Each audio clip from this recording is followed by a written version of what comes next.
दोस्तों अगर हम बात करें ना, इंडिया है ना वो दुनिया का दूसरा सबसे बड़ा स्मार्टफोन मार्केट है। और क्या आप लोगों को मालूम है कि टॉप 3 स्मार्टफोन मार्केट्स में से एक इकलौता स्मार्टफोन मार्केट है जहां आज भी स्मार्टफोन्स के अंदर जो ग्रोथ है ना वो होना बाकी है। और सिर्फ इतनी ही बात नहीं है, यहाँ पे काफी इंटरेस्टिंग फैक्ट्स हमारे सामने जुड़ जाते हैं। जैसे अगर हम बात करें इंडिया में जो स्मार्टफोन रिवॉल्यूशन हुआ है ना, उसकी तो अभी शुरुआत हुई है। 2007 में आईफोन के साथ जो स्मार्टफोन रिवॉल्यूशन आया था ना, वो दुनिया के लिए स्मार्टफोन रिवॉल्यूशन था। इंडिया की कहानी पूरी तरीके से अलग है। और आज के समय भी जो इंडिया है ना वो बहुत ही तेजी से स्मार्टफोन मार्केट के अंदर ग्रो कर रहा है। एक एग्जांपल लूं, पिछले क्वार्टर के अंदर 5.5 करोड़ मोबाइल फोन्स बेचे गए और इसमें से सारे के सारे स्मार्टफोन्स थे। जी हाँ, यानी कि स्मार्टफोन की सेल बहुत ही ज्यादा जबरदस्त हुई है और फीचर फोन वाला मार्केट कम हो गया है। तो चलिए आज इस वीडियो में पता लगाते कि इंडिया के अंदर जो स्मार्टफोन रिवॉल्यूशन ना वो कैसे स्टार्ट हुआ। तो वीडियो अगर आप लोगों को पसंद आए तो लाइक कर लेना और चैनल को सब्सक्राइब भी कर लो। लेकिन यहाँ पे सबसे पहले बात बताने वाला हूं, दुनिया में जब स्मार्टफोन रिवॉल्यूशन हो रहा था ना, तब इंडिया में फीचर फोन ज्यादा तेजी से बढ़ रहा था। एग्जांपल बात करता हूं 2007 की। 2007 में आईफोन आया, दुनिया भर में लॉन्च हुआ था, लेकिन वो फोन इंडिया में नहीं आया था। इंडिया में जो पहला आईफोन आया था ना वो था आईफोन 3G और उसके बाद 3GS और आईफोन 4 देखने को मिले। लेकिन इसी के साथ ही कहानी तब बदलती है कि 2007 में दुनिया आईफोन को एप्रिशिएट कर रही थी और उस समय वो लोग ब्लैकबेरी के स्मार्टफोन्स यूज करते थे। लेकिन इंडिया में कहानी बिल्कुल अलग थी। उस समय इंडिया में सभी लोग फीचर फोन यूज करते थे, यानी कि Nokia, Motorola, Samsung top 3 players थे उस जमाने में। और फिर धीरे धीरे 2010 तक कहानी बदलती जब आपको इंडिया में भी अफोर्डेबल स्मार्टफोन्स देखना चालू होते हैं। अब 2010 की बात करूं तो वहां पे सैमसंग जैसी कंपनी अपने गैलेक्सी सीरीज के अंदर कुछ सस्ते स्मार्टफोन्स को लाती है जो कि लोगों को पसंद आते हैं। और उसी साल सैमसंग की जो गैलेक्सी S सीरीज है, जो कि इतने लंबे समय तक कंटिन्यूएशन में और सैमसंग की जो फ्लैगशिप लाइनअप होती है वो है, वो भी देखने को मिल रही थी। लेकिन यहाँ पे सैमसंग के साथ एक छोटी सी प्रॉब्लम थी। वो ये थी कि सैमसंग अपने हाई एंड फोन तो अच्छे बना रही थी, लेकिन जैसे वो अपने सस्ते फोन बनाने की बारी आती ना, वहां पे वो इतना अच्छा परफॉर्म नहीं कर रहे थे। ये सैमसंग के साथ एक छोटी सी प्रॉब्लम हो जाती है। और इसी के साथ ही इंडिया में उस समय ब्लैकबेरी भी बिक रहा था, लेकिन उसे सिर्फ बिजनेस यूजर खरीद रहे थे। तो इस छोटे से मार्केट सेगमेंट को फिलअप करने के लिए इंडियन कंपनीज आगे आती है, जैसे माइक्रोमैक्स, लावा, कार्बन स्पाइस। ये कंपनीज 2010 से पहले तक फीचर फोन बनाती थी। 2010 से ये लोग कदम रखते हैं स्मार्टफोन वाले बिजनेस में और एंड्रॉइड बेस्ड स्मार्टफोन्स को बनाना शुरू करते हैं। देखा जाए तो टेक्निकली रीब्रांडेड फोन्स होते हैं, लेकिन खास बात ये रहती है आपको 10,000 के प्राइस पॉइंट से कम में आपको एक स्मार्टफोन तो देखने को मिल गया। भले ही क्वालिटी कैसी हो, लेकिन एटलीस्ट आपको एक चीज तो देखने को मिल रही है, ये एक चीज साबित होती है। और ऐसे ही चलते चलते 2013 तक ये कंपनीज बहुत ही ज्यादा ग्रो करती हैं, यानी कि माइक्रोमैक्स की बात कर ले, लावा की बात कर ले, कार्बन की बात कर ले, बहुत ही जबरदस्त ग्रोथ दिखाई थी इन कंपनीज ने। और इंडियन कंपनीज देखा जाए तो दूसरी कंपनीज को बहुत ही तेजी से पीछे छोड़ रही थी, क्योंकि ये जो प्रोडक्ट्स थे सस्ते में प्रोवाइड करवा पाती थी। कुछ प्रोडक्ट्स अच्छे होते थे, कुछ प्रोडक्ट्स में क्वालिटी खराब होती थी, लेकिन फाइनली लोगों को प्रोडक्ट्स देखने को मिल रहे थे जो उनके बजट के अंदर होते थे। और इस तरीके से जो धीरे धीरे इंडिया की मेजॉरिटी ऑडियंस है ना, वो स्मार्टफोन परचेस करने लगी थी। या फिर खास बात बताऊं, उस समय से जो यूथ है ना वो स्मार्टफोन के ऊपर अट्रैक्ट होने लगा था, क्योंकि उन्हें व्हाट्सएप वगैरह के अंदर चैटिंग वगैरह करनी थी। वाईफाई का पेनिट्रेशन भी बढ़ रहा था। उस समय इंडिया में 3G की लहर भी तोड़ रही थी तेजी से। तो इस तरीके से जो डेवलपमेंट था वो चल रहा था। लेकिन कहानी फिर बदलती है 2014 में, यानी कि 2014 में इंडिया में जो बड़े चाइनीज प्लेयर्स है ना उनकी एंट्री होती है। जैसे बात करें, Xiaomi की एंट्री 2014 में हुई थी, Vivo की एंट्री हुई थी, यहां तक कि Oppo भी 2014 में एग्रेसिव होना स्टार्ट हुआ।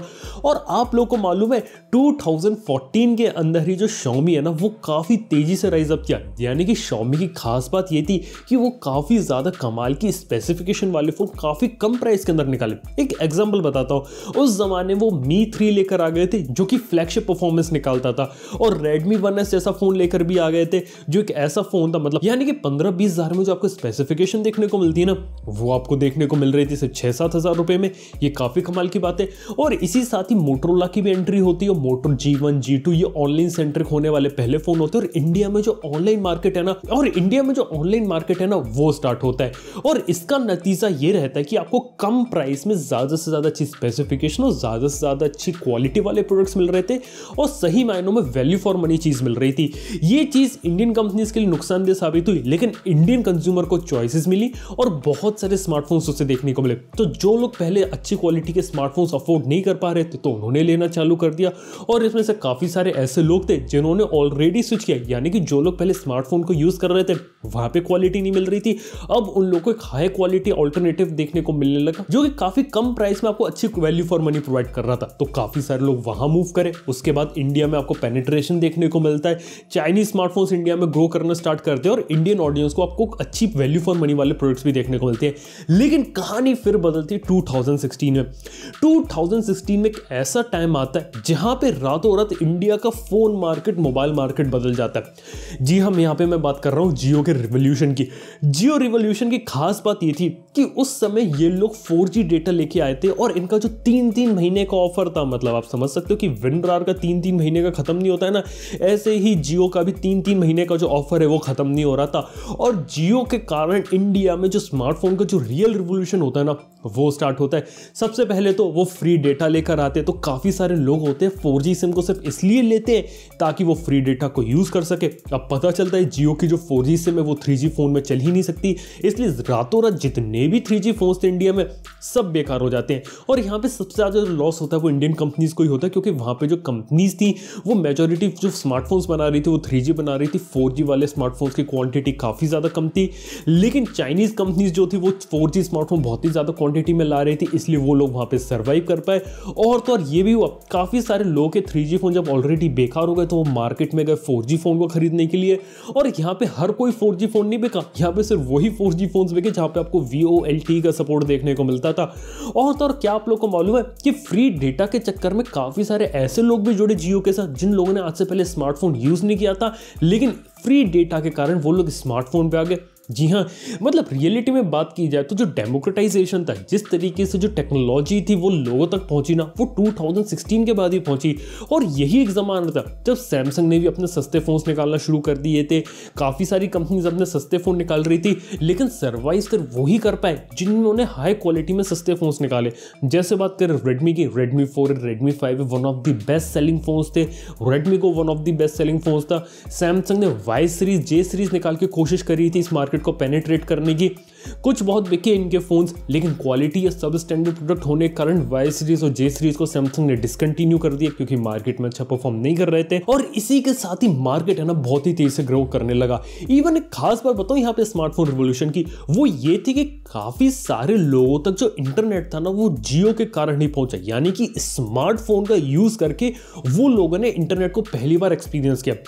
वेस्टर्न कंट्रीज में कहानी बिल्कुल अलग है, वहां पे लोगों ने कंप्यूटर लैपटॉप्स के अंदर इंटरनेट को पहले एक्सपीरियंस किया, फिर वो लोग मोबाइल पे आए। इंडिया में क्या हुआ, लैपटॉप कंप्यूटर को पीछे छोड़ो, लगातार सीधे मोबाइल फोन पे आ गए और ऐसी चीज बना मोबाइल फोन जो कि लोगों की जरूरत की रोजी रोटी बन गया। यानी कि आप लोगों को मालूम है कि एक जमाने में 2016 के अंदर ही इंडिया में आपको डिमोनेटाइजेशन भी देखने को मिला था, और एक ऐसी चीज थी जिसने इंडिया में कैशलेस इकोनॉमी, इन सब चीजों की शुरुआत करी थी। पेटीएम उस समय राइज अप किया था, इंडिया में यूपीआई का इंट्रोडक्शन हुआ था, और उस समय जो डिजिटलाइजेशन के बारे में बातें हो रही थी वो चीजें देखने को मिली और लोगों ने मजबूरी में भी उस समय काफी सारे स्मार्टफोन्स को परचेज किया था।